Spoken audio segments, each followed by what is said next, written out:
শুভেচ্ছা নিন, শুরু করছি 24 ঘন্টা অনুষ্ঠান। আপনাদের সাথে আছি আমি জয় মামুন। আজকে আমরা আলোচনা করব রাজশাহী বিশ্ববিদ্যালয়ের অধ্যাপক শফিউল ইসলাম হত্যাকাণ্ডের পূর্বাপর এই বিষয় নিয়ে। আপনারা জানেন এর আগেও আমরা এই বিষয় নিয়ে কথা বলেছি দুদিন আগে, কিন্তু তারপরেও আমাদের মনে হচ্ছে যে বিষয়টি অত্যন্ত গুরুত্বপূর্ণ, ফলে 3 দিনের মাথায় আমরা আবারও একই বিষয় নিয়ে কথা বলার জন্য আজকে স্টুডিওতে আমরা আমন্ত্রণ জানিয়েছি দুজন অতিথিকে। আমি পরিচয় করিয়ে দিচ্ছি তাদেরকে। আছেন ঢাকা বিশ্ববিদ্যালয়ের সমাজবিজ্ঞান বিভাগের অধ্যাপক এবং সাবেক তথ্য কমিশনার ডক্টর সাদেকা হালিম, রয়েছেন স্বরাষ্ট্র মন্ত্রণালয় সংক্রান্ত সংসদীয় অস্থায়ী কমিটির সদস্য এবং ময়মনসিংহ ৮ আসনের সংসদ সদস্য ফখরুল ইমাম। একই সঙ্গে রাজশাহী থেকে আমাদের সঙ্গে আলোচনায় যুক্ত হচ্ছেন রাজশাহী বিশ্ববিদ্যালয়ের উপাচার্য অধ্যাপক ডক্টর চৌধুরী সারোয়ার জাহান। আপনাদের তিনজনকেই আমন্ত্রণ জানাচ্ছি আমাদের 24 ঘন্টা অনুষ্ঠানে।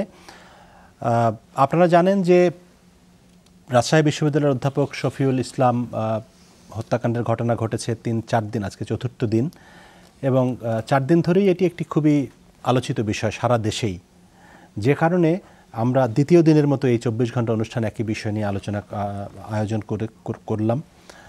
ডক্টর সাদেকা হালিম, আপনাকে দিয়ে শুরু করতে চাই যে আপনি বিশ্ববিদ্যালয়ের শিক্ষক, আপনি রাজশাহীতে বড় হয়েছেন এবং রাজশাহী বিশ্ববিদ্যালয়ের আপনার পিতা সেখানে শিক্ষক ছিলেন। সব কিছু মিলিয়ে রাজশাহীর সঙ্গে আপনার একটি খুবই ঘনিষ্ঠ যোগাযোগ আছে, এখনও আপনার সেখানে যাতায়াত আছে। আর ব্যক্তিগতভাবে শফিউল ইসলাম লিনন, তিনি আপনার বন্ধু, সহকর্মী। সব কিছু মিলিয়ে আপনার কাছে কি মনে হচ্ছে যে এই ঘটনাটি কেন ঘটলো এবং 4 দিনের মাথায় এসেও আমরা কোনো রকম কুল কিনারা দেখতে পাচ্ছি না, কেন? ধন্যবাদ। আমি যমুনা টিভিকে ধন্যবাদ জানাচ্ছি যে গুরুত্ব সহকারে আপনারা এই বিষয়টিকে বিবেচনায় নিয়েছেন। আসলে এটা অত্যন্ত দুঃখজনক, এবং আমরা জানেন যে ঢাকা বিশ্ববিদ্যালয়ের শিক্ষক সমিতির পক্ষ থেকে বিবৃতি গিয়েছে, মানববন্ধন করা হয়েছে, এবং আজকে আমাদের ঢাকা বিশ্ববিদ্যালয়ের সমাজবিজ্ঞান বিভাগের পক্ষ থেকেও একটি মানববন্ধন করা হয়েছে, এবং সেটা উদ্যোগটা আসলে ছাত্রছাত্রীরা নিজেরাই নিয়েছিল, যারা কিনা ডক্টর শফিউল আলম লিলনকে একেবারেই চিনেন না। উনি আমার একজন অনুজ কলিগ ছিলেন রাজশাহী বিশ্ববিদ্যালয়ের। আমরা বলতে পারি সমাজবিজ্ঞান বিভাগ হিসেবে আমরা একই পরিবারের সদস্য। এবং সমাজবিজ্ঞান এমন একটি বিষয় যে এই বিষয়টি আমি সবসময় বলে থাকি যে আমরা একটা অসাম্প্রদায়িক চিন্তা চেতনার বিকাশ ঘটানোর জন্য এই বিভাগটির একটা বিশেষ আমি মনে করি একটা দৃষ্টিকোণ থেকে এরা কাজ করে শিক্ষকরা। এবং উনি একজন প্রগতিশীল শিক্ষক ছিলেন, একজন অসাম্প্রদায়িক শিক্ষক ছিলেন, এবং সম্প্রতি আমরা জানি যে উনি লালনের ভক্ত ছিলেন এবং উনি বাউলের পোশাকও পরিধান করতেন। প্রতি মঙ্গলবার ওনার বাড়িতে বাউলের গানের আসর বসত, যেখানে কিনা কেবলমাত্র ইয়াং যারা শিক্ষক তারাই যেতেন না, অনেক ছাত্রছাত্রীরাও যেতেন। এবং সোশ্যাল মিডিয়াতেও এটা প্রচার করা হয়েছে যে উনি কীভাবে তার দিন যাপন করতেন এবং কিভাবে শিক্ষকতা করতেন। এবং উনি প্রগতিশীল শিক্ষক দেখেই ওনার মধ্যে যে আপনার বর্তমানে বাংলাদেশের যে প্রেক্ষাপট চলছে আমরা জানি, তার বিরুদ্ধে উনি সরাসরি কথা বলতেন। উনি অত্যন্ত সরাসরি কথা বলার একজন মানুষ ছিলেন, অত্যন্ত ভোকাল ছিলেন। এখন দেখুন যে ঢাকা বিশ্ববিদ্যালয় এক ধরনের প্রেক্ষাপটে আমরা কাজ করি, এটা রাজধানীর বুকে একটি বিশ্ববিদ্যালয়। রাজশাহী বিশ্ববিদ্যালয়ে আমার শৈশবটা কেটেছে। আমার বাবা প্রয়াত অধ্যাপক ডক্টর ফজল আলিম চৌধুরী, ডক্টর সালাউদ্দিন আহমেদ কিছুদিন আগে উনি চলে গেছেন, professor Zillur Rahman Siddiqui, professor Mosharraf Hossain, professor Mostafa Nurul Islam, এরকম অনেক শিক্ষক দিয়ে কিন্তু ঢাকা রাজশাহী বিশ্ববিদ্যালয় গড়ে উঠেছিল। সেই সময় যে পরিবেশটি ছিল সেটা ধীরে ধীরে কিন্তু আমরা জানি যে জাতির জনক বঙ্গবন্ধু হত্যাকাণ্ডের পর থেকে যে সামরিক সরকার বারবার এসছে, এটার মাধ্যমে কিন্তু এই যে বিশ্ববিদ্যালয়গুলো ঢাকায় অবস্থিত নয়, আপনি দেখবেন যেগুলো অন্যান্য ডিভিশনে আছে তাদেরও কিন্তু চরিত্র বদলে গেছে। অর্থাৎ এখানে ইসলামাইজেশনটা যেভাবে হয়েছে এবং সেখানে ইসলামিক যে দলগুলি, বিশেষ করে ছাত্র শিবির বা জামাতের যে আপনার উগ্র যে উপস্থিতিটা আমরা বিশেষ করে দেখেছি, রাজশাহী বিশ্ববিদ্যালয়ে দেখেছি এবং চট্টগ্রাম বিশ্ববিদ্যালয়। এবং ভৌগোলিকভাবে কিন্তু রাজশাহী বিশ্ববিদ্যালয়কে আপনাকে বুঝতে হবে যেটা একটি উত্তরবঙ্গের একটি বিশ্ববিদ্যালয়, সেটা হচ্ছে সবচেয়ে বড় বৃহৎ বিশ্ববিদ্যালয়। এবং সেখানকার জনপদ কিন্তু এখনও আমরা বলবো যে বঙ্গবন্ধু বৃষ্টি হয়ে যাওয়ার পরেও আমরা কিন্তু বলতে পারি না যে উত্তরবঙ্গে সেইভাবে উন্নতি হয়েছে বা মন মানসিকতার পরিবর্তন হয়েছে। সেখানে সহজেই দরিদ্র ছেলেমেয়ে বলুন বা মেধাবী বলুন বা সচ্ছল পরিবার থেকে যেসব ছেলেমেয়েরা আসছে তাদেরকে সহজেই কিন্তু তাদের মানুষ কাঠামোতে পরিবর্তন আনতে সক্ষম হয়েছে এই ধরনের শক্তিগুলো। এবং রাজশাহী বিশ্বর চারিদিকে যে জায়গাগুলি আছে, তালাইমারি বলেন, বিনোদপুর বলেন, মেহেরচণ্ডী যে গ্রামটি, আমার বাবা ঢাকা রাজশাহী বিশ্ববিদ্যালয় ছেড়েছে 74 সালে। সেই পরবর্তী সময় আমরা দেখেছি 75 পরবর্তী আমি যখন শিক্ষক হয়েছি 89 সালে, যখন আমি রাজশাহী বিশ্ববিদ্যালয়ে পরীক্ষা নিতে গিয়েছি বা কোনো কাজে গিয়েছি, আমি সেই বিশ্ববিদ্যালয়ের ক্যাম্পাসটিকে চিনতে পারিনি। এবং এই যে এদের যে আপনার অভয়ারণ্য হয়ে দাঁড়িয়েছে, সে সময় যে সরকারগুলো পরিবর্তন হচ্ছে, সেই সরকার কোনো সরকারই সেভাবে দায়িত্ব নিতে পারেনি। আপনি জানেন যে 2005 সালে নির্মমভাবে মৃত্যুবরণ করেছেন প্রফেসর ইউনূস, অর্থনীতি বিভাগের শিক্ষক 2004। এবং আপনি তারপরেও জানেন যে 2006 সালে ডক্টর তাহের, ওনাকে মর্মান্তিকভাবে মৃত্যুবরণ করতে হয়েছে। আজকে 2014-তে আমরা এরকম একটি মৃত্যুর খবর শুনেছি। এবং এটা সত্যি আমার কাছে আশ্চর্য লাগছে যে যেহেতু এই এলাকায় এই ধরনের কার্যকলাপ চলছে, জঙ্গিবাদের উপস্থিতি বলেন, শিবিরের, এবং এর মধ্যে কিন্তু প্রচুর ছাত্র আমি জানি যাদের রক কাটা হয়েছে, ছাত্র মারা গেছে, ঢাকা পর্যন্ত এসেছে, পঙ্গু হাসপাতালে ভর্তি হয়েছে। এরপরে যে সার্ভেলেন্সটা থাকার কথা আইনশৃঙ্খলা বাহিনীর, সেই সার্ভেলেন্সটা নিয়ে আমার মনে হয় আমাদের জনগণের, শিক্ষকদের মনে প্রশ্ন আসবে। কেন যাই হোক না কেন, আমরা আপনার কাছ থেকে আরো শুনবো। তার আগে একটু সবশেষ অবস্থা জেনে আসি। রাজশাহী বিশ্ববিদ্যালয়ের উপাচার্য আমাদের সঙ্গে আছেন, ডক্টর সারওয়ার জাহান। আপনি আমাদেরকে একটু বলেন যে এই হত্যাকাণ্ডের 3 দিন 4 দিন পার হলো, এখন আপনার বিশ্ববিদ্যালয়ে কি অবস্থা? সেখানে শিক্ষক, ছাত্রছাত্রী সবাই মিলে আপনারা কি করছেন বা কি বুঝতে পারছেন? ধন্যবাদ জয় মামুন। আসলে রাজশাহী বিশ্ববিদ্যালয়ে এটা তো প্রথম না, এর আগেও প্রফেসর ইউনূস এবং প্রফেসর তাহের আহমেদ দুজন শিক্ষক এইভাবে নির্মমভাবে নিহত হয়েছিলেন। তার ফলে হয় কি যে শফিউল আলম লিলন যখন অধ্যাপক, ওনাকে খুন করা হলো কিংবা হত্যা করা হলো, তার ফলে রাজশাহী বিশ্ববিদ্যালয়ে যে দীর্ঘদিনের যে আতঙ্কের বিষয়টা, সেটা কিন্তু কাজ করছে। এবং একই সাথে আমরা বলতে পারি যে ওই জায়গাটা থেকে এবং রাজশাহী বিশ্ববিদ্যালয়ের শিক্ষক, ছাত্র, কর্মকর্তা, কর্মচারীদের নিরাপত্তার জায়গা থেকে কিন্তু রাজশাহী বিশ্ববিদ্যালয়ের যারা বিভিন্ন পর্যায়ে এই পরিবারের সদস্য, তারা কিন্তু প্রতিবাদ মুখর হয়ে আছেন। এবং প্রথম দিন থেকে শিক্ষক সমিতি রাজশাহী বিশ্ববিদ্যালয়ে তাদের নেতৃত্বে এবং সমাজবিজ্ঞান বিভাগের নেতৃত্বে কিংবা বিভিন্ন পর্যায়ে বিভিন্ন ফোরামে এই প্রতিবাদ কর্মসূচি চলছে, মানববন্ধন, বিক্ষোভ, তারপরে বিভিন্ন পর্যায়ে। এবং আগামী কালকেও রাজশাহী বিশ্ববিদ্যালয়ের শিক্ষক সমিতি রাজশাহী শহরে সর্বস্তরের মানুষের সম্পৃক্ত করে একটা প্রতিবাদ র্যালি কিংবা মানববন্ধন তারা করবেন। অতএব আমরা বিশ্বাস করি যে রাজশাহী বিশ্ববিদ্যালয় এখনও কিন্তু এই হত্যাকাণ্ডে যেমন প্রতিবাদ জানাচ্ছে, যেমন শোক প্রকাশ করছে, তেমনি শোককে শক্তিতে রূপান্তরিত করে তারা কিন্তু সত্যিকার অর্থে একটা নিরাপত্তাহীনতার কথা যেমন প্রকাশ করছে, তেমন নিরাপত্তার দাবিও করছে এবং এই হত্যাকাণ্ডের প্রতিবাদ করছে, এবং যারা এই হত্যাকাণ্ডের সাথে জড়িত তাদের সুষ্ঠু বিচার দাবি করছে। আসলে একটা বিষয় আমি একটু জানতে চাই আপনার কাছে, সেটি হচ্ছে সবার ধারণা বা অনেকেরই ধারণা যে এই হত্যাকাণ্ডের সঙ্গে জঙ্গি গোষ্ঠী জড়িত। আপনারা সেখানে কি অবস্থা দেখতে পাচ্ছেন? এটি আসলে কতটা বাস্তবসম্মত এই ধারণাটি? যেমনটা প্রফেসর সাদেকা হালিম বলছিলেন, এটা সত্যিকার অর্থেই যে 1975 সালে যে জাতিজনক বঙ্গবন্ধু হত্যাকাণ্ডের পরে এই অঞ্চলে যে মৌলবাদের যে থাবা শুরু হয়েছিল এবং অত্যন্ত সুপরিকল্পিতভাবে তারা রাজনৈতিকভাবে যেভাবে মৌলবাদী গোষ্ঠী বিভিন্ন পর্যায়ে পৃষ্ঠপোষকতা পেয়েছে, রাষ্ট্রীয় কখনো কখনো বিভিন্ন পর্যায়ে, এটার কিন্তু এখনও আমরা কিন্তু এখান থেকে মুক্ত হতে পারিনি। এবং আমার মনে হয় যে অতীতের দুটো হত্যাকাণ্ড, যেটা প্রফেসর ইউনূস এবং প্রফেসর ইউনূসের সরাসরি মৌলবাদী শক্তি তাদেরকে আইডেন্টিফাই করা যায়, এবং প্রফেসর তাহেরকে হয়তো আমি যেহেতু সেই বিভাগেরই একজন শিক্ষক এবং ওনার ছাত্র, অতএব বিভাগের একটা বিরোধ নিয়ে হত্যাকাণ্ডটা হয়েছিল। কিন্তু আলটিমেটলি ওই হত্যাকাণ্ডের সাথে কিন্তু মৌলবাদী যে শক্তি যেগুলো, তাদের কিন্তু প্রত্যক্ষ তারা জড়িত ছিল, যদিও ইস্যুটা ডিপার্টমেন্টের একটা বিভাগের একটা বিরোধ বিষয়ে ছিল। আমাদের এই অঞ্চলে যত সন্ত্রাসী কর্মকাণ্ড যেভাবেই, যে ফর্মে, যে স্কেলেই ঘটুক না কেন, মৌলবাদীদের কিন্তু সেখানে হাত সবসময় থেকেই যায় এবং এই আশঙ্কা থাকেই। সেই হিসাবে আমি মনে করি যে এই হত্যাকাণ্ডগুলোতে কোনো না কোনোভাবে তারা জড়িত থাকার সম্ভাবনা। চৌধুরী সারওয়ার জাহান, আপনাকে ধন্যবাদ, আপনি আমাদের সাথে থাকুন। ফখরুল ইমাম, আপনি স্বরাষ্ট্র মন্ত্রণালয় সংক্রান্ত সংসদীয় কমিটির সদস্য, সেই হিসাবে আপনার একটু দায়িত্ব বেশি বা ভূমিকা বেশি, গুরুত্ব বেশি এই বিষয়ে। সাধারণভাবেই জঙ্গি গোষ্ঠী হোক বা না হোক, এটি একটি হত্যাকাণ্ড এবং নিঃসন্দেহে এটি একটি নৃশংস হত্যাকাণ্ড এবং ঘৃণ্য হত্যাকাণ্ড। সেক্ষেত্রে সরকারের তরফ থেকে যে ধরনের উদ্যোগ নেওয়া হয়েছে তাতে আপনি কতখানি সন্তুষ্ট? কেন 4 দিনেও এরকম একটি হত্যাকাণ্ডের কোনো রকম রহস্য উদ্ঘাটিত হচ্ছে না? আপনার কি বক্তব্য? ধন্যবাদ জয় মামুন, যমুনা টেলিভিশনকেও ধন্যবাদ এরকম একটা গুরুত্বপূর্ণ বিষয় নিয়ে আলোচনা করার জন্যে। তা আমি যেটা বলবো যে এটা হলো সাইলেন্ট কিলিং। এই সাইলেন্ট কিলিংগুলো আপনার খুব বেগ পেতে হয়, কারণ এর চট করে কোনো কারণ নির্ধারণ করা যায় না। এবং কারা করেছেন, কারণ সর্বোচ্চ বিদ্যাপীঠের যে শিক্ষক, তাকে হত্যা করা মানে এটা তো একটা বিরাট বিরাট ঘটনা। তো এটাকে খুবই আপনার সঙ্গে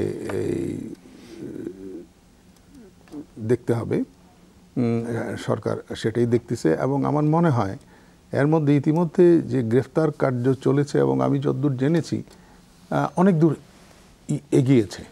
আপনার 11 জন রিমান্ডে আছে, 50 জনের মতো গ্রেফতার হয়েছে এবং অনেক দূর সরকার এবং পুলিশ তাদের আন্তরিকতা প্রচুর এবং তারা অনেক দূর এগিয়েছে। আমার মনে হয় আগামী 2-3 দিনের মধ্যেই এর একটা মূল কারণটা আমরা জানতে পারবো।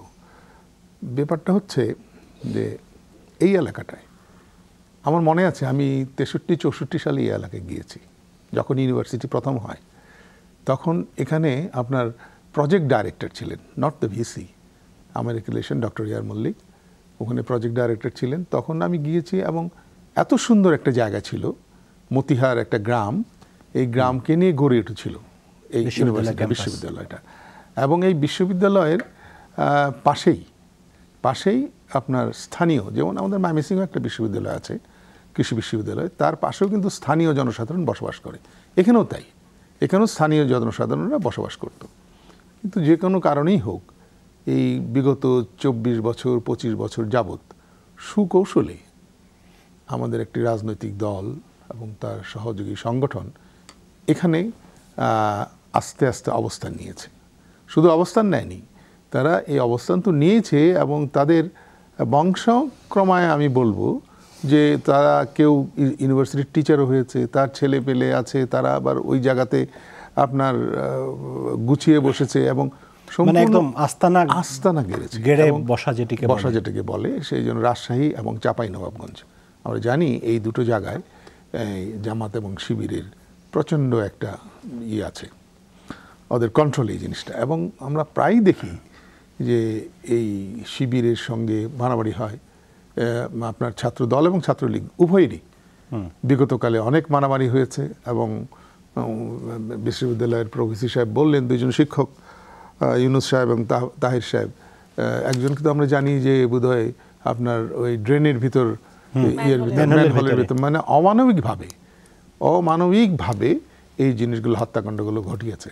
এবং আমাদের শফিউল ইসলাম সাহেবকেও কিন্তু যে মাথায় যে মেরেছে, কোপ সবগুলোই আপনার ঘাড়ে পিঠে লেগেছে। মানে এটা একটা টার্গেট কিলিং। তো আমি আশা করি এবং সরকারও নিশ্চয়ই খুব তৎপর আছে। ইতিমধ্যেই ওখানকার কমিশনারকে করা হয়েছে, আরেকজন নতুনকে দেওয়া হয়েছে। আমি আশাবাদী 2-1 দিনের মধ্যে ইনশাল্লাহ এটা রেজাল্টটা পাওয়া যাবে। কিন্তু আপনি বলছেন যে শিবিরের সঙ্গে এর সম্পর্ক, আর আমরা দেখছি যে ফেসবুকে যারা দায় স্বীকার করেছে তারা নিজেদেরকে আনসারুল ইসলাম বা এরকম একটি জঙ্গি সংগঠন হিসেবে দাবি করছে, যদিও ওই সংগঠনের অস্তিত্ব বাংলাদেশে এর আগে কখনো এরকম দেখা যায়নি। কথা হচ্ছে শিবির বা জামায়াত হচ্ছে এক ধরনের রাজনৈতিক দল বা প্রচলিত ধারার রাজনীতি তারা করে, যদিও তাদের বিরুদ্ধে অনেক সন্ত্রাসী কর্মকাণ্ড, রক কাটার অভিযোগ আছে। কিন্তু শিবির কি জঙ্গিবাদ, এই দুটো মানে ইসলামী ছাত্র শিবির বা জামায়াতে ইসলামী আর এই আনসারুল ইসলাম, এটা কি একই বিষয় বলে আপনারা মনে করছেন কিনা? না, আনসারুল ইসলামের তো কোনো ঠিকানা পাওয়া যায়নি। এবং এখানে যে অধ্যাপক হুমায়ুন কবির যাকে ধরা হয়েছে, উনি কিন্তু জামাতের প্রোডাক্ট এবং ওনার কাছ থেকে পেপারও আমরা দেখেছি যথেষ্ট পরিমাণ গুরুত্ব মানে সহকারে ওই গুরুত্ব বিষয়ে এই অনেক কথা পাওয়া গেছে। তো সুতরাং এটাকে আমরা ভাবতেই পারি যে যেহেতু জামাতের একজন লোক এবং সে অধ্যাপক পর্যায়ের লোক, মানে একই সূত্রে গাঁথা। জি, আপনি বলবেন, আমি জানি। আমরা একটু বিজ্ঞাপন বিরতিতে যাব। প্রিয় দর্শক, আমরা কথা বলছিলাম রাজশাহী বিশ্ববিদ্যালয়ের অধ্যাপক শফিউল ইসলাম হত্যাকাণ্ড নিয়ে। ছোট্ট একটা বিরতিতে যাচ্ছি, একটু পরে আবার ফিরবো।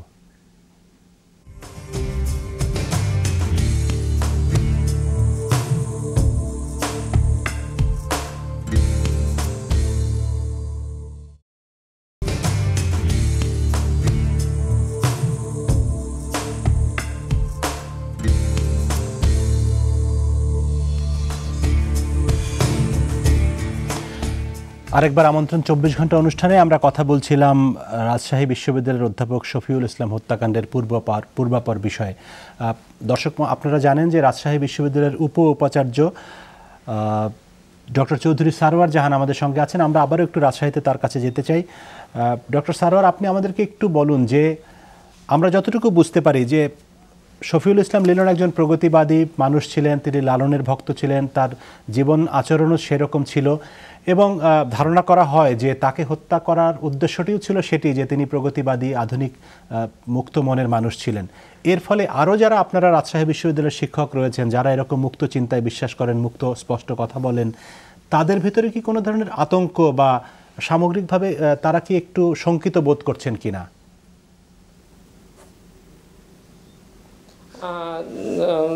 ধন্যবাদ। আসলে আমরা রাজশাহী বিশ্ববিদ্যালয়ে যারা মুক্তবুদ্ধির চর্চার জায়গাটায় অবস্থান করি, কিংবা স্বাধীনতার সপক্ষের শক্তি হিসাবে যারা আমরা নিজেদেরকে প্রকাশ করি, যারা তারা সবসময় আমরা একটা হুমকির মুখেই থাকি আসলে। কেননা আপনারা জানেন যে এই অঞ্চলে জঙ্গিবাদ কিংবা মৌলবাদের যে উত্থান, বাংলা ভাইয়ের উত্থান থেকে শুরু করে দীর্ঘ সময় ধরে আপনারা দেখছেন যে আমরা একটা হুমকির মুখে থাকি, এবং বিশ্ববিদ্যালয়ের আশেপাশের এলাকাগুলোতেও কিন্তু যেভাবেই হোক সেই মৌলবাদী শক্তি কিংবা জঙ্গিবাদের শক্তিদের একটা ঘাঁটি আস্তানা যেভাবে দীর্ঘ সময় ধরে তারা গড়ে উঠেছে বিভিন্নভাবে তারা। অতএব আমরা একথা মানে বলার অপেক্ষা রাখে না। কেননা শফিউল ইসলাম লিলন যখন হসপিটালাইজ হলেন, যখন ওনার মারাত্মকভাবে জখম অবস্থায়, তখন আমি ঠিক ওই মুহূর্তটাই ওখানে ছুটে গেছিলাম খবর পাওয়ার সঙ্গে সঙ্গেই, এবং আমি তার যে রক্তাক্ত শরীরটা দেখেছিলাম কিংবা মাথায় যেভাবে আঘাত দেখেছিলাম, এটা একটা সত্যিকার অর্থে যে কোনো একজন মানুষের জন্য, একজন শিক্ষকের জন্য সত্যিকার অর্থে অত্যন্ত ভয়াবহ একটা বিষয় ছিল। আর এর অতীতের আমাদের যে হত্যাকাণ্ড ছিল, কিংবা দীর্ঘ সময়ে শুধু শিক্ষকদের কথা বলবো না, রাজশাহী বিশ্ববিদ্যালয়ে বিভিন্ন সময়ে আমি আমার নিজের যখন ছাত্র ছিলাম কিংবা দীর্ঘ 30 বছরের শিক্ষকতা জীবনে আমি বিভিন্ন সময় যে হত্যাকাণ্ডগুলো দেখেছি, এটা কিন্তু এই অঞ্চলের বলা যায় যে একটা আতঙ্কের রাজনীতির জায়গাটাই তৈরি করেছে। অতএব আমরা এই কথা সবসময় বলি যে চারিদিকে যে দীর্ঘ সময় রাজনৈতিক অবস্থান, মৌলবাদী শক্তির, কিংবা একই সাথে যে বিশ্ববিদ্যালয়ে সংগঠিত ছাত্র কিংবা শিক্ষকের যে হত্যাকাণ্ড, এটা সত্যিকার অর্থে আমাদের জীবনের জন্য হুমকির একটা অবস্থান তৈরি করে রেখেছে। জি, আপনাকে ধন্যবাদ। সাদেকা হালিম, আজকে আপনি নিশ্চয়ই দেখেছেন পত্রপত্রিকা এসছে বা ফেসবুকে অনেকে লিখেছেন, বিশ্ববিদ্যালয়ের শিক্ষকরা, বিশেষ করে রাজশাহী, চট্টগ্রাম বিশ্ববিদ্যালয়ে, যে কথা আপনি একটু আগে বলছিলেন, যে অনেকের ভিতরে কিন্তু এরকম একটি আতঙ্ক কাজ করে যে আজকে শফিউল ইসলামের বদলে তো আমিও হতে পারতাম, আপনিও হতে পারতেন। অর্থাৎ তাদের উদ্দেশ্যটা হচ্ছে যে এই প্রগতিবাদী, এই মুক্ত বুদ্ধির, এই মুক্তিযুদ্ধের পক্ষের যারা কথা বলেন তাদেরকে থামিয়ে দেওয়া, তাদেরকে আতঙ্কগ্রস্ত করা। কিন্তু সামগ্রিকভাবে এটি আসলে শিক্ষক সমাজের উপরে কি বার্তা বহন করবে? না, আপনাকে ধন্যবাদ। আসলে দেখেন, আজকে সকাল থেকে আমার মা বেঁচে আছেন, উনি আমাকে বারবার সজাগ করে দিয়েছেন যেন আমি ক্লাসরুমে এই ধরনের কথাবার্তা না বলি বা গণমাধ্যমে এসব যেন না বলি। দেখুন, এটা পরিবারের পর্যায় থেকে আমাদেরকে বলা হচ্ছে। সমাজে আমাদের যারা বন্ধুবান্ধব আছে, আমি আজকে ঢাকা বিশ্ববিদ্যালয়ে অনেক সময় কাটিয়ে এসেছি, সবাই কিন্তু মনে মনে একটা উদ্বেগের মধ্যে দিয়ে যাচ্ছে আমি তবুও বলবো যে রাজধানীর বুকে আমাদের বিশ্ববিদ্যালয়, তবুও আপনি নিশ্চয়ই ভুলে কিন্তু যান যে রাজধানীতে হুমায়ুন আজাদ সাহেব কিভাবে ছুরিকাঘাত হয়েছিলেন এবং পরবর্তীতে উনি জার্মানিতে মারা যান। আমি একটা বিষয় একটু ফেরত আসতে চাই যে রাজশাহী বিশ্ববিদ্যালয়ের যে প্রফেসর তাহের এবং প্রফেসর ইউনুসের যে হত্যাকাণ্ড ঘটেছে, উনি বলেছেন যে প্রফেসর তাহেরের যে বিভাগের যে আভ্যন্তরীণ যে বিষয়টি ছিল সেটা অবশ্যই ঠিক, কিন্তু সেখানে যারা মানে হত্যাকাণ্ডটা ঘটিয়েছে এবং যিনি মূল নায়ক ছিলেন তিনি কিন্তু শিবিরের ছাত্র শিবিরের সময় প্রেসিডেন্ট ছিলেন। হ্যাঁ, এবং পরবর্তীতে যিনি অধ্যাপক মহিউদ্দিন সাহেব, বা উনি অধ্যাপক ছিলেন কি আমি ঠিক জানি না, এবং কেয়ারটেকার, তাদের দুজনের কিন্তু ফাঁসির রায় হয়ে যায়, কিন্তু এখনো দেখবেন যাদের কোনো ফাঁসিটা কার্যকর হয়নি, বা ডক্টর ইউনূসের ক্ষেত্রেও কিন্তু সেই ফাঁসিটি কার্যকর হয়নি। অর্থাৎ দুজন শিক্ষকের বিরুদ্ধে আমরা প্রতিবাদ করেছি, তাদের মর্মান্তিক মৃত্যুকে আমরা কনডেম করছি, আমরা সামনে দাঁড়াচ্ছি, আমরা মানববন্ধন করছি। শিক্ষকরা এর থেকে বেশি কিছু করতে পারে না, বাকিটুকু আইন শৃঙ্খলা বাহিনীরই দায়িত্ব। কিন্তু এর মধ্যে আপনি দেখবেন যে আমাদের সরকারও পরিবর্তন হয়েছে, পট পরিবর্তন হয়েছে, কাঠামোগত পরিবর্তন এসছে, কিন্তু একটা জায়গায় আমার মনে হয় একটু আমাদের প্রশ্ন করা উচিত যে মৌলবাদের যে উত্থান সেটা কি কেবলমাত্র আপনি শিক্ষকদের মধ্যেই দেখবেন, আপনি কি কেবল ছাত্রছাত্রীর মধ্যেই দেখবেন, তা নয়। কিন্তু ছাত্রছাত্রীরা কিন্তু ভর্তি হচ্ছে এবং কে কোন অঞ্চল থেকে আছে, কে কোন শ্রেণী থেকে আসছে, কিভাবে তারা বড় হয়েছে সেটাও দেখার বিষয়। এবং আসার পরে আমাদের একটু আগে যেটা বলেছেন সাংসদ ফখরুল ইমাম সাহেব, এটা কিন্তু খুব সত্যি কথা যে আপনার শিক্ষকদের মধ্যেও কিন্তু মৌলবাদী শিক্ষকরা আছেন এবং তারা ক্লাসে কী ধরনের শ্রেণী কক্ষে তারা পাঠদানের সময় কী ধরনের মেসেজটা দিচ্ছেন ছাত্রছাত্রীদেরকে, আবার তার পরবর্তীতে আরেকটি ক্লাস নিচ্ছে হয়তো একজন প্রগতিশীল শিক্ষক, ছাত্রছাত্রীদের মধ্যে কিন্তু একটা দ্বৈততার সৃষ্টি হচ্ছে যে আমি আসলে কোন আদর্শটা নিব। এই জায়গাটা আমি মনে করি দুটি মেজর পলিটিক্যাল পার্টি যদি আমি ধরে নিই বাংলাদেশে এখন, তাদের সাথে অবশ্যই তারা in collaboration with other political parties তারা এক্সিস্ট করে, তারা কিন্তু আমি মনে করি কিছুটা ব্যর্থ যে এই যে কোমলমতি ছাত্রছাত্রীদের সামনে যে কোন আদর্শটা আসলে শক্তিশালী, কোন আদর্শটা দুটি ধারাই ধরেন। এবং সেখানে কিন্তু আমি যে মুক্তিযুদ্ধের চিন্তা চেতনা, এই যে বৈষম্যহীন সমাজ বা অসাম্প্রদায়িক বাংলাদেশ, মুক্তমনের চিন্তার বিকাশ, আমার কথা বলার স্বাধীনতা ইত্যাদি ইত্যাদি, এই বিষয়গুলো আমরা মেসেজটা কীভাবে দিচ্ছি, আমরা ধর্মটাকে কোন জায়গায় নিয়ে আসছি, কিভাবে আমরা সুকৌশলে ব্যবহার করছি। এখানে বলা হচ্ছে যে আমি মরলে হব শহীদ, বাঁচলে হব গাজী, এই ধরনের স্লোগান দিয়ে এই ছেলে মেয়েগুলোর ব্রেইন কিন্তু ওয়াশ করা হচ্ছে। এই কারণে আমি মনে করি যে আমরা আসলে খুবই একটা কমপ্লেক্স সিচুয়েশনের মধ্যে দিয়ে যাচ্ছি। আর যে বিষয়টি যে বিচারের ক্ষেত্রে আমি মনে করি এটা এক্সপিডাইট করা উচিত, ওনারাই স্বীকার করছেন। আমরা তো শিক্ষক, ঢাকা বিশ্ববিদ্যালয় বলি, রাজশাহী বলি, চট্টগ্রাম বলি, আপনি দেখেছেন কিছুদিন আগে চট্টগ্রাম বিশ্ববিদ্যালয় হাটহাজারীতে বাসের উপরে যেখানে 120 জন শিক্ষক একসাথে হরতাল উপেক্ষা করে শুধুমাত্র নিয়মিত ক্লাস নেওয়ার জন্য, পরীক্ষাগুলো যাতে সময় মতো হয়, তারা বিশ্ববিদ্যালয়ের দিকে যাচ্ছিলেন। সেখানে আপনি দেখেছেন যে বেশ কিছু নারী শিক্ষক সহ পুরুষ শিক্ষকরা আহত হয়েছেন এবং তাদের শরীরের মধ্যে স্প্লিন্টার আছে এখনও। তাহলে সেই জায়গাটাতে আমি মনে করি যে আমাদের রাষ্ট্রীয় পর্যায় থেকে কি করা হচ্ছে।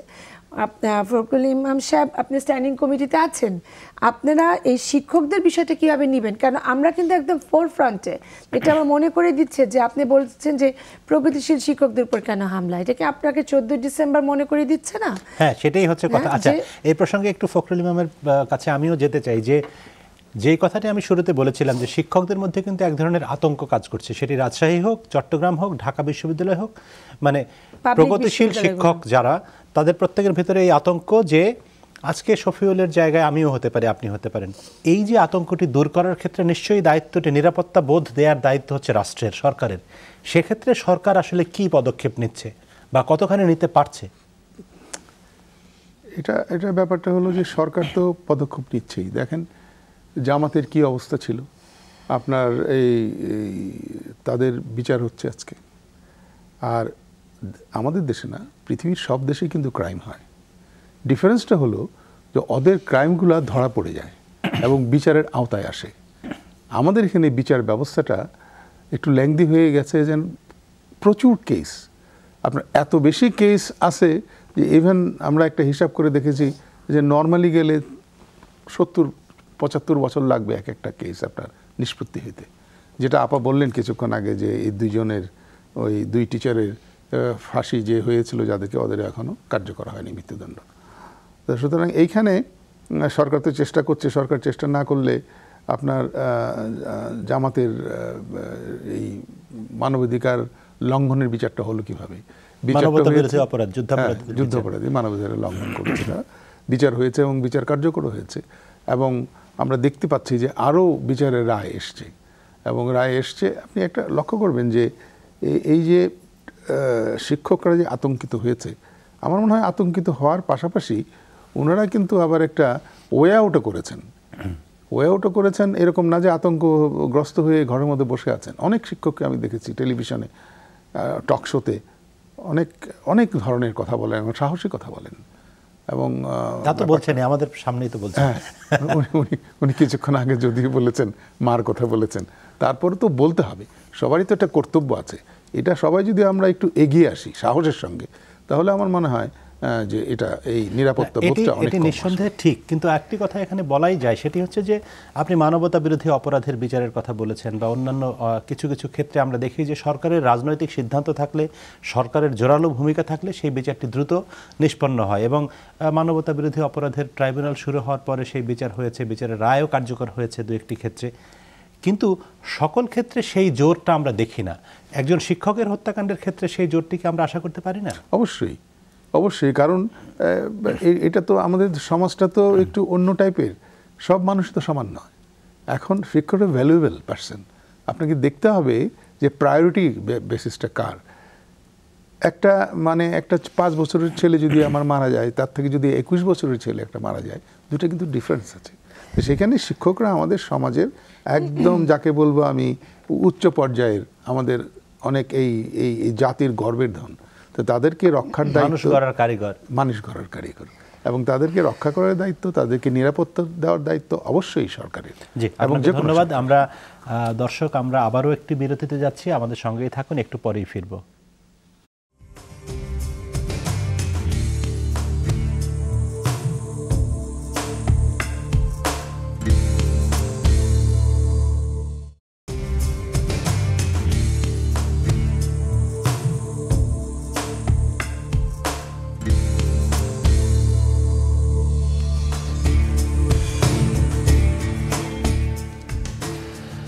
সুপ্রিয় দর্শক, আরেকবার স্বাগত জানাচ্ছি 24 ঘন্টা অনুষ্ঠানে। আমরা কথা বলছিলাম রাজশাহী বিশ্ববিদ্যালয়ের অধ্যাপক শফিউল ইসলাম হত্যাকাণ্ডের পূর্বাপর প্রসঙ্গে। একটু আগে বিজ্ঞাপন বিরতির আগে আমরা নিরাপত্তাহীনতা ইত্যাদি বিষয় নিয়ে কথা বলছিলাম, এবং ডক্টর সাদেকা হালিম, আপনি একটু আগে বলছিলেন যে কি করে ছেলেমেয়েরা, বিশেষ করে দরিদ্র পরিবারের ছেলেরা বিপদগামী হয় বা জঙ্গিবাদে যুক্ত হয়। এখানে আমি একটু যোগ করতে চাই, সেটি হচ্ছে যে আজকাল কিন্তু ধরন পাল্টেছে জঙ্গিবাদের। আজকে এই টেলিভিশনে আপনি নিউজ দেখেছেন বা পত্রিকায় দেখেছেন যে আইএসের সঙ্গে যুক্ত হচ্ছে ইউরোপের বিভিন্ন দেশের, ফ্রান্সের, জার্মানির, ইংল্যান্ডের বা আমেরিকার ছেলেরা, এবং তারা তো বাংলাদেশের মতো আমরা যেটিকে বলি যে দরিদ্র পরিবারের ছেলেদেরকে মাদ্রাসায় পড়িয়ে মগজ ধোলাই করে তাদেরকে জঙ্গি বানানো হচ্ছে। এক্ষেত্রে এই পরিবর্তনটির কারণ কি? আপনি সমাজবিজ্ঞানী হিসেবে আপনার কাছে কি মনে হয়? হ্যাঁ, সে খুবই ইন্টারেস্টিং প্রশ্ন। আমি এই প্রশ্নটা যাওয়ার আগে একটুখানি জনাব ফখরুল ইমামের একটা মন্তব্যের উপর আমি একটু বলতে চাচ্ছিলাম। উনি বলছিলেন যে অনেক কেস আছে, অবশ্যই অনেক কেস আছে, এবং উনি বলেছেন যে প্রায়োরিটাইজ করার বিষয়। কিন্তু শিক্ষকরা কিন্তু আমরা ছাত্রছাত্রীদেরকে তৈরি করি, তো সেখানে যদি একের পর এক শিক্ষককে যে বিশ্ববিদ্যালয় হোক না কেন এভাবে অপঘাতে মৃত্যুবরণ করতে হয়, এটা কিন্তু জাতির জন্য খুব ভালো একটি সিগন্যাল নয়। এবং সে কারণেই আমার মনে হয় যে এগুলোকে প্রায়োরিটাইজ করা উচিত। অনেকে বলেন যে অধ্যাপক তাহিরের মামলাটা এগিয়েছে ইউনূস সাহেবের থেকে। এটা একটা বড় কারণ হচ্ছে যে অধ্যাপক তাহিরের কন্যা নিজে একজন অ্যাডভোকেট, এবং সে তার কাজকর্ম বাদ দিয়ে সে তার বাবার এই কেসটা নিয়ে লড়ছে। তো এইখান থেকে আমাদের মনে হয় বিষয়গুলো একটু গুরুত্ব সহকারে দেখা উচিত। দ্বিতীয় যে বিষয়টি আপনি নিয়ে এসেছেন, এটা অত্যন্ত গুরুত্বপূর্ণ। এটা কেবলমাত্র পশ্চিমা বিশ্বে নয়, যে অনেক আমরা জানি যাদেরকে আমরা ফ্রান্স বলি বা ইউকেতে বলি বা ইউএসএতে যারা ইসলাম ধর্ম গ্রহণ করছেন এবং তারা আইএসের সাথে জড়িত হচ্ছেন বা অন্যান্য উগ্রপন্থী ইসলামী সংগঠনের সাথে জড়িত হচ্ছেন। এখানে একটা বড় বিষয় হচ্ছে যে বিশ্বায়নের পর থেকে, বা আপনি দেখবেন যে 9/11 যেটা ঘটে গেছে, একটা ইডিওলজিক্যাল একটা ক্রাইসিস আপনার আন্তর্জাতিকভাবে তৈরি হয়েছে। সেখানে হচ্ছে যে আমার আইডেন্টিটিটা আসলে কি, এটা নিয়ে যখন প্রশ্নটা চলে আসছে যে অনেক সময় যেমন যারা ইসলাম ধর্মাবলম্বী মানুষ যারা স্বাভাবিক জীবনযাপন করছে, ইসলামকে নিয়ে বাড়াবাড়ি করছে না, ধর্মটাকে নিজের মধ্যে রেখে অন্যান্য ধর্মকে সম্মান করে চলছে, তাদেরকেও কিন্তু আপনি দেখবেন যে অনেক জায়গায় উন্নত বিশ্বে হ্যারাসমেন্টের শিকার হতে হয়েছে। আপনি নিশ্চয়ই অনেকবার দেশের বাইরে কি যাচ্ছেন, আপনিও যাচ্ছেন, আমিও যাচ্ছি, আমরা দেখেছি যে বিভিন্ন এয়ারপোর্টে যখন একটি মুসলিম নাম দেখা হচ্ছে আপনাকে বলা হয় আপনাকে র্যান্ডমলি পিক করা হচ্ছে, কিন্তু আসলে you are not actually randomly picked. আপনার লাগেজ থেকে শুরু করে হ্যান্ড ক্যারি লাগেজ থেকে সব কিছু আপনাকে তছনছ করে দেখা হচ্ছে। হ্যাঁ, তো এটার সাথে তো আমার ক্লাস বা স্ট্যাটাসের কোনো সম্পর্ক নাই। তখন আমার মধ্যে কিন্তু একটা বিদ্বেষ তৈরি হচ্ছে। আর যারা কিনা হোয়াইট বলবো বা হোয়াইট মানে যে খুব অবস্থাপন্ন ঘর থেকে বা অসচ্ছল সেটা জানি না, কিন্তু ইডিওলজিক্যাল ক্রাইসিস তাদের মধ্যেও আছে। তারা মনে হচ্ছে যে এইটার মাধ্যমে আমি একটা শান্তির পথ হতে খুঁজে পেতে পারি। অবশ্যই ইসলাম শান্তির ধর্ম, আমরা সবাই জানি, কিন্তু সেই শান্তির ধর্মটা শান্তির কাজে আমরা ব্যবহার করছি কি না সেটাই প্রশ্ন। এবং আমরা বাংলাদেশে যদি অভ্যন্তরীণভাবে দেখি, আমি মনে করি যে মূল্যবোধ তৈরির ক্ষেত্রে বা একটা আদর্শ তৈরির ক্ষেত্রে, যেটা আমি একটু আগেই বলেছিলাম যে আমরা পাঠাগারে বা আমরা বিদ্যাপীঠে আমরা বলছি কথা, আমরা সেই ধরনের কারিকুলামও তৈরি করছি। এবং আপনি জানেন যে বঙ্গবন্ধু হত্যার পরে কিন্তু আমাদের কারিকুলামগুলো পরিবর্তন হয়ে গিয়েছিল, ফলে যেসব কারিকুলাম এসছিল সেগুলো কিন্তু মানুষ কাঠামো তৈরি করে দিয়েছে অন্যভাবে। পরবর্তীতে শিক্ষানীতি হয়েছে, সেই শিক্ষানীতিতে আমরা সৃজনশীল শিক্ষার কথা বলেছি, আমরা সকল ধর্মের মধ্যে থেকে যে ইতিবাচক দিক যেগুলো সেগুলোকে আমরা তুলে ধরার চেষ্টা করেছি। কিন্তু আবারও দুঃখজনক যে আমরাই দেখছি যে পাঠ্যবুকের যে কাভার পেজে ছবির পরিবর্তন হয়ে যাচ্ছে। আর যে মেয়েটি স্বাভাবিকভাবে যাচ্ছিল তাকে ফুল স্লিভ ব্লাউজ পরিয়ে মাথায় কাপড় দিয়ে দেওয়া হচ্ছে। তো আমরা কেমন যেন একটা মানে হচপচ একটা খিচুড়ির মধ্যে চলে যাচ্ছি। আসলে আমি কি চাচ্ছি, আমি কোন মেসেজটা সোসাইটি, মানে আমরা নিজেরাই পরিষ্কার না, আমরা নিজেরা কেন পরিষ্কার না? হয়তো আমরা অনেকেই নিজেরা পরিষ্কার, কিন্তু মিশেল ফুকোর ভাষায় বলতে হয় যে রাষ্ট্রের মধ্যে অনেকগুলো যন্ত্র থাকে যারা নিয়ন্ত্রণকারী হয়ে দাঁড়ায়। সেই নিয়ন্ত্রণকারী বা যে পলিসি মেকাররা তারা কিসের ভিত্তিতে এই কাজগুলো করছে, সেগুলো কি দেশকে আসলেই একটা আমি বলবো যে কমপ্লেক্স সিচুয়েশনের দিকে ঠেলে দিচ্ছে না? এই কারণে আমি মনে করি যে আমাদের একটু ভাবার বিষয় আছে। আমি আবার একটু রাজশাহীতে যেতে চাই, ডক্টর সারওয়ার জাহানের কাছে, রাজশাহী বিশ্ববিদ্যালয়ের উপাচার্য। ডক্টর সারওয়ার, আপনি একটু আমাকে বলুন যে আমরা যে বিষয় নিয়ে কথা বলছিলাম যে এরকম জঙ্গিবাদী বা উগ্র ইসলামের নামে যারা রাজনীতি করে বা এরকম ঘটনার সঙ্গে যুক্ত হয়, রাজশাহী বিশ্ববিদ্যালয়কেও সেরকম বলা হয় যে সেখানে অনেক আপনাদের ছাত্রদের ভিতরেও সেরকম অনেকে রয়েছেন। এক্ষেত্রে আপনারা সেটিকে মনিটরিং বা নজরদারি করার কোনো ব্যবস্থা করতে পারেন কিনা, বা রাজশাহী বিশ্ববিদ্যালয় যাতে এরকম ছাত্র বা যারা এরকম আছে তাদেরকে যাতে কোনো রকম নাড়চার না হয়, তারা যাতে সেখানে বেড়ে উঠতে না পারে, সেজন্য বিশ্ববিদ্যালয় কর্তৃপক্ষের কিছু করণীয় আছে কিনা? নিশ্চয়ই আছে জয় মামুন। আসলে আমরা রাজশাহী বিশ্ববিদ্যালয় যদি সবসময় যে কাজটা করে থাকি, অতীতে যে কাজটা অত্যন্ত জোরেশোরে হতো, সেটা হলো রাজশাহী যত বেশি লেখাপড়া কিংবা গবেষণার পাশাপাশি যত সাংস্কৃতিক চর্চাগুলো ক্যাম্পাসে হবে, তত বেশি কিন্তু সত্যিকার অর্থেই যারা অন্ধকারে থাকতে চায় কিংবা যারা এসব মৌলবাদী ধারণায়, জঙ্গিবাদী ধারণায় যারা বিশ্বাস করবে, তাদেরকে আরও মুক্ত চর্চা, মুক্ত বুদ্ধির জায়গাটা আনা যাবে। এবং আমরা সেই কাজটা আসলে 1975-এর পরে দীর্ঘ সময় সামরিক শাসনের থেকে সেই জায়গাটায় সুকৌশলে শুধু খালি রাজশাহী বিশ্ববিদ্যালয়ের আশেপাশে না, রাজশাহী বিশ্ববিদ্যালয়ের মধ্যের পরিবেশও সেই জায়গায় নিয়ে যাওয়া হয়েছিল, যেখানে সাংস্কৃতিক চর্চা, মুক্ত বুদ্ধির চর্চা কিংবা আমাদের সেই চর্চাগুলো রুদ্ধ করা হচ্ছিল। আর তারপরেই যখনই স্বাধীনতার পক্ষে শক্তি এসছে দীর্ঘ সময় পরে, 90-এর গণ আন্দোলনের ফসল হিসেবে 1996 সাল থেকে যেটা আওয়ামী লীগ সরকার এসছে, তখন এই চর্চাগুলো আবার শুরু হলেও কিন্তু তার পরবর্তীকালে এসে আবার এসে হোঁচট খেয়েছে। তার ফলে হচ্ছে কি, আমরা সবসময় যে চেষ্টাটা করে যাই সেখানে হলো এখানে যে লেখাপড়া, গবেষণার পাশাপাশি যে মুক্ত বুদ্ধির চর্চা, যে সাংস্কৃতিক চর্চা কিংবা যেটা মানুষকে স্বাধীনভাবে ভাবতে শেখাবে, সেই জায়গাটা কিন্তু কখনোই হতে পারে সেটার বিভিন্ন পর্যায়ে সাংস্কৃতিক চর্চা কিংবা খেলাধুলার চর্চাগুলো, সেগুলো কিন্তু আমরা বাধাগ্রস্ত হচ্ছি বলেই কিন্তু আমরা একটা শুরু করতে চেয়েও কিন্তু পরবর্তীকালে সেই জায়গাটায় দাঁড়িয়ে থাকতে পারছি না। তবে আমরা সবসময় চেষ্টা করছি যে এই ক্যাম্পাসের পরিবেশটা যদি আমরা মুক্তবুদ্ধি চর্চার মানুষের জন্য উন্মুক্ত রাখতে পারি, কিংবা আমাদের ছাত্রছাত্রীর জন্য উন্মুক্ত রাখতে পারি, কিংবা শিক্ষক কিংবা ছাত্রদের সম্পর্কে সেই জায়গাটা যদি নিশ্চিত করতে পারি, তাহলে এটা থেকে উত্তরণের একটা উপায় আছে। তবে একটা বিষয় আমি এখানে উল্লেখ করতে চাই, সেটা হলো যে রাজশাহী বিশ্ববিদ্যালয় মনে রাখতে হবে যে রাজশাহী বিশ্ববিদ্যালয়ে যে মৌলবাদী শক্তিটা, যেটা ছাত্র সংগঠন যেটা ছিল, তারা যদি কেন্দ্রীয় নেতৃত্বে তাকান তাহলে কোনো না কোনো পর্যায়ে সবসময়ই ছাত্র শিবিরের কেউ কেন্দ্রীয় ছাত্র শিবিরের নেতা হয়েছে, কিংবা জামাত ইসলামের কেন্দ্রীয় নেতৃত্বে সে স্থান পেয়েছে। অর্থাৎ রাজশাহী বিশ্ববিদ্যালয় কিংবা এই আশেপাশের অঞ্চল কিন্তু ওই শক্তির জন্য কিন্তু একটা ইনপুট এরিয়া, কিন্তু এটাকে অ্যাড্রেস করার জন্য রাষ্ট্রীয় পর্যায়ে আমরা যেমন ভাবে সূতিকাগার হিসাবে এটা দেখা দিয়েছে। দেখেন, আপনি খেয়াল করে দেখবেন যে বিষয়টা এইভাবে ঘটে, কিন্তু রাষ্ট্র কখনো কিন্তু এটাকে যেমন প্রশাসনিকভাবে দেখতে হবে তেমন ভাবে রাজনৈতিকভাবে দেখতে হবে। ডক্টর সারোয়ার, আপনাকে ধন্যবাদ। আমরা আমাদের সময় শেষ হয়ে এসেছে। আমরা এই পর্যায়ে একটু আমাদের দর্শকদের দু একটি মন্তব্য আপনাদেরকে পড়ে শোনাই। ফেসবুকে লিখেছেন, আমাদের ফেসবুক পেজে এই প্রসঙ্গের ভিত্তিতে আজিজুর রহমান লিখেছেন, আমার মনে হয় তদন্ত ঠিকমতো হচ্ছে না। আরেকজন ফিরোজ আহমেদ সরকার লিখেছেন, এই হত্যাকাণ্ডের আসল খুনি কে জাতি কখনো জানতে পারবে বলে আমার মনে হয় না। সন্দেহভাজন আসামি 11 জনকে আটক করেছে। আমার প্রশ্ন, পুলিশ শুধু সন্দেহভাজন আসামি আটক করে, কিন্তু প্রকৃত আসামিদেরকে আটক করা হয় না। ফারুক উদ্দিন বলেছেন, শফিউল স্যারের হত্যা শুধু একজন ব্যক্তি বা শিক্ষককে হত্যা নয়, এটি একটি আদর্শকে হত্যার চেষ্টা। বাংলাদেশে একইভাবে আদর্শকে হত্যা করা হচ্ছে দীর্ঘদিন ধরে, এবং এভাবেই জাতিকে আদর্শহীন এবং নীতিহীন করা হচ্ছে। জাকিরুল ইসলাম জীবন বলেছেন, এর সুষ্ঠু তদন্ত আমরা আশা করছি সরকারের কাছে। মরহুম শফিউল স্যার এর পরিবারের যে শোকে কাতর, সেটি সরকার কতটুকু লক্ষ্য করবে তা আমরা দেখার জন্য অপেক্ষা করছি।